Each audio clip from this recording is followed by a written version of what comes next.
Hello.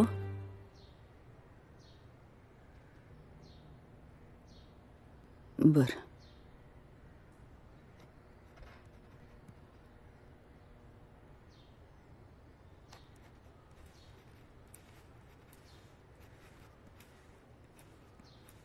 भाई. एक वाईट बातमी आहे. कुमार गेले.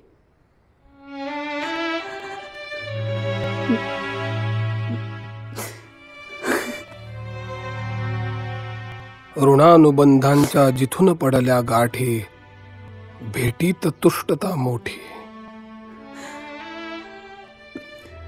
अद्भुत माणूस. तुला माहितीये, हा जन्म मिळाल्याचा सगळ्यात मोठा आनंद कोणता? मी कुमार ऐकला.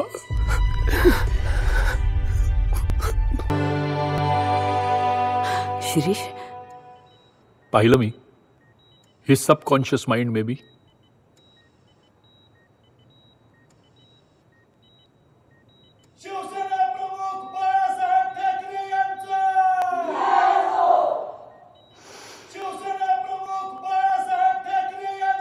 भाई, तुझा लाडका विद्यार्थी येतोय तुला भेटायला.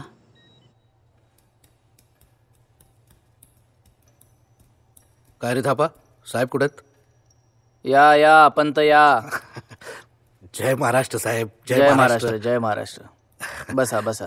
आशीर्वाद असू द्या. राहू दे.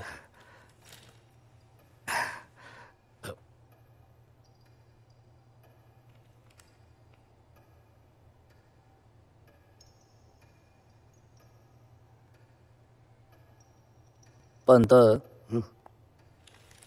डोक्यात एक कल्पना आली आहे. वा, आपण आज्ञा करा साहेब. मी काय म्हणतो, महाराष्ट्राचं नाव मोठं करणाऱ्या व्यक्तींचा सन्मान करूयात. वा. महाराष्ट्र भूषण असा पुरस्कार देऊन हे शाल आणि श्रीफळ याच्या पलीकडे जाऊन चांगला धनादेश देऊ जरा. वा वा साहेब, आपल्याला खोटं वाटेल पण पण माझ्याही मनात गेले काही दिवस अशीच कल्पना घोळतीये. हो, पण आधी मी सांगितलं त्यामुळे क्रेडिट मलाच. निर्विवाद साहेब. काय काय नाव येतं डोक्यात? काय साहेब, मस्करी करताय का माझी? तुमच्यापेक्षा दुसरं कोणी मोठं आहे का महाराष्ट्रामध्ये? पंत, अहो आता मी स्वतःला मिळावा म्हणून एक पुरस्कार जाहीर करायचा का? राजकारणी सोडा, एखादा चांगला खेळाडू, साहित्यिक किंवा समाजसेवक बघा. वा, फारच छान कल्पना आहे. कशा सुचतात तुम्हाला अशा कल्पना? डोक्यात एक नाव आलंय. माझ्याही डोक्यात एक नाव आलंय साहेब. सांगा. आधी आपण. माझ्या शाळेतले शिक्षक पु ल देशपांडे. वा, फारच छान.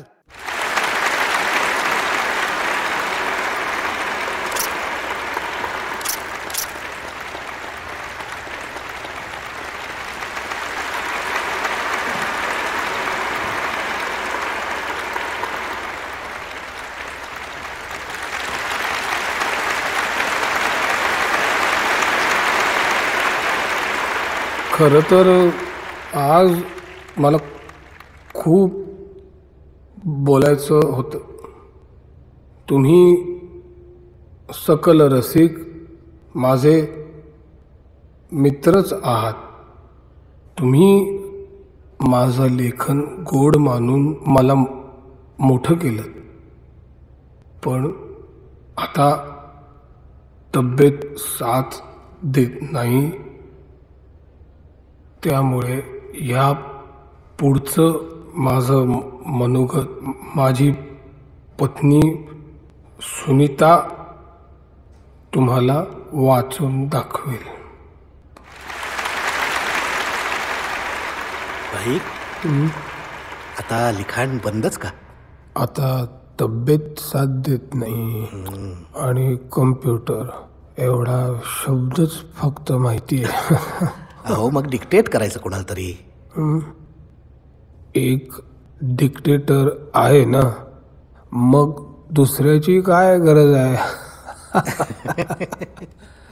नमस्कार. आता माझं अखेरचं पर्व सुरू झालंय. बाभ बोरकरांनी म्हटल्याप्रमाणे, विझवू दीप सारे मी चाललो निजाया, इथल्या अशाश्वताची आता मजन माया.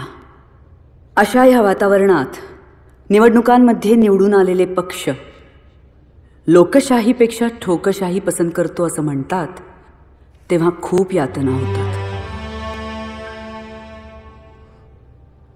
विचाराने सिद्ध करायचे मुद्दे सुटले की गुद्दे सुरू होतात आणि गुद्द्यांनी काहीच साध्य होत नाही.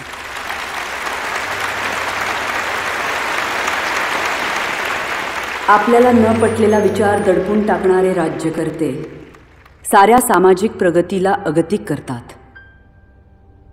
असो, तरीही सरकारने या पुरस्कारासाठी माझा एकमताने विचार केला. त्याबद्दल मी सरकारचा आणि आपणा सर्व रसिकांचा आभारी आहे. धन्यवाद. हिंदू हृदय सम्राट श्रीमान बाळासाहेब ठाकरेंचा आवाज कुणाचा? शिवसेना. जमलेल्या माझ्या तमाम हिंदू बांधवांनो, भगिनींनो आणि मातांनो, जुने पुलं मोडकळीला आल्यामुळे आमच्या सरकारने नवीन पूल उभे करण्याची मोहीम हातात घेतलेली आहे. आता या माझ्या उद्धट उद्गारांचा तुम्हाला काय अर्थ घ्यायचा तो घ्या. खरं तर हा महाराष्ट्र भूषण पुरस्कार मलाच द्यायला निघाले होते. मी म्हटलं कशाला, मला आधीच महाराष्ट्र दूषण मिळालेलं आहे, आणखीन भूषण कशाला. मग हे नवलकर वगैरे म्हणायला लागले पुलंना देऊ. म्हटलं खुशाल द्या. दिला, त्यांनी स्वीकारला. मग म्हणाले ठोकशाही आहे म्हणून. आता मी एक अग्रलेखच लिहिणार 1-2 दिवसात. त्याचं कॅप्शन असेल झक मारली. तुम्ही आम्हाला ठोकशाहीचे पुरस्कर्ते म्हणताना मग आमच्याकडून पुरस्कार स्वीकारलाच कशाला?